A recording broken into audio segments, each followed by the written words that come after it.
सुलझे रिश्तों को सुलझाती एक डोर, यानी कि मैं आपका लव गुरु। नमस्कार दोस्तों, मैं हूं युवराज सिंह और आप देख रहे हो मेरा यूट्यूब चैनल लव गुरु युवराज। दोस्तों, आशा करता हूं आप लोग खुश होंगे, मस्त होंगे, स्वस्थ होंगे, अपने जीवन को एंजॉय कर रहे होंगे।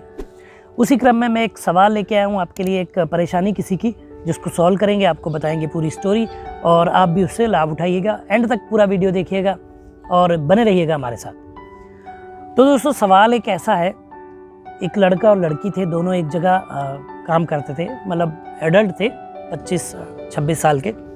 दोनों एक जगह पे कार्यरत थे, एक प्राइवेट फर्म में काम करते थे। दोनों साथ काम करते करते, जैसा आप जानते हैं, अगर साथ में कोई आपके काम करता है, आप जॉब पे होते हैं, तो ढेर सारी बातें होती हैं, दोस्ती होती है, हंसी मजाक ठिठोली, बहुत सारी चीज़ें होती हैं। इसी के दौरान उन दोनों को भी प्यार हो जाता है एक दूसरे से।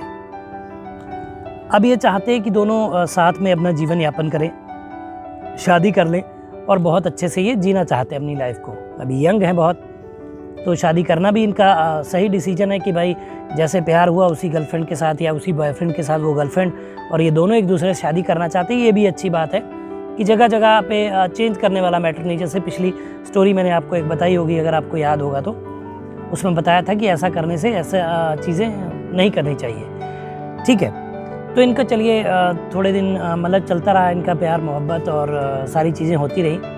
फिर उन्होंने कहा कि ठीक है, अब हम लोग अपने पेरेंट्स को, मम्मी पापा को मिलवाते हैं। और लड़के की जो माँ है वो, मतलब लड़के के डैड नहीं है, मतलब विडो है वो। तो चलिए, ये हुआ कि आप लोग, लड़की वालों से बोला कि आप अपने मम्मी पापा को लेके हमारे घर आइए और चाय पे बैठते हैं और ये शादी के लिए एक माहौल बनाते हैं। अच्छा, थोड़ी दोनों में कास्ट भी फ़र्क था।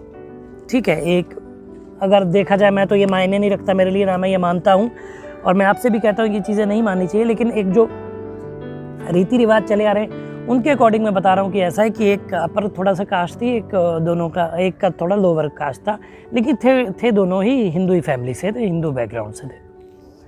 चलिए, उसके मम्मी पापा आते हैं और ये बातचीत होती है। इधर इनकी लड़के की मदर होती हैं, चाय नाश्ता होता है और फिर होता नहीं कि औरतें चलिए आइए बहन जी बात करते हैं, घर दिखाते हैं, सब बातें होने लग जाती हैं। उसी बीच जो है लड़की की माँ बोलती है लड़के की माँ से कि देखिए, अगर हमारी लड़की की शादी 38 साल से पहले होती है, उसकी कुंडली में लिखा है, तो लड़के की डेथ हो जाएगी, यानी कि उसके हस्बैंड की डेथ हो जाएगी, ऐसा उसकी कुंडली में लिखा है।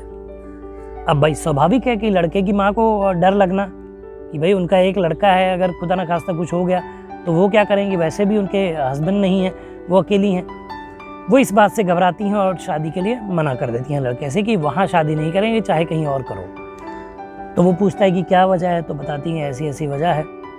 चलिए, लड़का लड़की से बात करता है कि आपकी मदर ने ऐसा बोला। अब वो लड़की परेशान हो जाती है कि ऐसा क्यों बोला, मैं इससे ही शादी करना चाहती हूँ।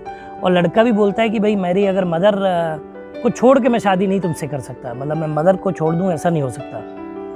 लड़का शादी करने के लिए पूरा तैयार है, अभी भी तैयार है, उसके लिए वो डर नहीं है, कोई चिंता नहीं है। मॉडर्न 21वीं सदी का लड़का है, तो इन बातों से वो खैर घबराता नहीं है। अब लड़की कहती है कि मुझे मेरी मम्मी जो है कुंडली भी नहीं देती है, अब मैं क्या करूं, लेकिन मुझे शादी भी उसी लड़के से करनी है। तो ये इन्होंने समस्या रखी और मुझे पूछा, तो मैं इनको बता रहा हूँ। देखिए, एक चीज़ तो पहले मैं बता दूँ कि आपको अपनी जन्मतिथि, टाइम सब तो याद ही होगा, इसमें तो कुछ वो नहीं है, मॉडर्न है, पढ़ी लिखी हैं, जॉब करती हैं, तो आपको पता होगा। तो आप एक दूसरी कुंडली बनवा सकती हैं ताकि दूध का दूध और पानी का पानी हो जाए। हो सकता है कि आपकी मदर ना पसंद करती हो, उस लड़के को ना करना चाहती हो, इसलिए उन्होंने ये कुंडली वाला एक बात बोल दी बीच में, ये हो सकता है। ठीक है, तो मेरे ख्याल से अगर आपको सारी चीज़ें याद है, होनी भी चाहिए, बट ऑब्वियस आपको याद भी होंगी, तो आप जाके कुंडली बनवा लीजिए, सारी चीज़ें क्लियर हो जाएंगी। दूसरी चीज़ ये है कि बहुत से ऐसे समाज हैं, जैसे हिंदू को छोड़ के मैं बात करूं, सिखों की बात करूं या मुस्लिम फैमिलीज़ की बात करूं, तो यहाँ पे कुंडली का कोई चलन नहीं है, कोई कुंडली से कोई वो नहीं है। तो भाई अगर उन लोग की कुंडली नहीं बनती तो उनके रिश्ते कैसे टिके रहते हैं, उनके हस्बैंड कैसे नहीं मरते, कैसे शादियाँ अच्छी चलती हैं। होता है ना, ये इस बात से तो आप नकार नहीं सकती हैं, सब जगह ऐसा होता है। हिंदू में नहीं है तो मुस्लिमों और पंजाबियों में तो नहीं है ना, वो लोग तो शादियाँ करते हैं। तो दूसरी चीज़, आप इसको निगलेक्ट करके अपनी शादी कर सकती हैं।